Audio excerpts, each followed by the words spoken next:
Kukatpally Balanagar corporator ఆవుల Ravinder Reddy CM Revanth రెడ్డిని విమర్శించే ముందు తాను చేసే తప్పులను సైతం చూసుకోవాలని కాంగ్రెస్ పార్టీ నేతలు హితవు పలికారు.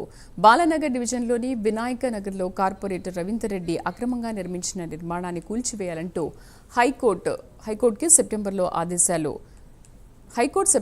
ఆదేశాలు జారీ చేసింది. అయినా కూడా అధికారులు పట్టించుకోవడం లేదంటూ నేడు ప్రజావాణిలో జోనల్ కమిషనర్ అపూర్వ చౌహాన్కు ఫిర్యాదు చేశారు.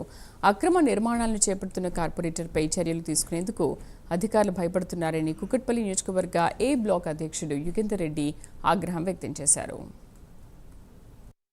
ఇటీవల బాలనగర్ డివిజన్ కార్పొరేటర్లు కుకుట్పల్లి నియోజకవర్గ కార్పొరేటర్లు మన కౌన్సిల్ సమావేశం అయిపోయిన తర్వాత మా ముఖ్యమంత్రిని 420 అని వ్యాఖ్యానించుకుంటా అచ్చోసిన ఆంబోతులు లేక బయటకు వస్తూ ఉన్నారు, గాడ్లు తీసుకొస్తూ ఉన్నారు.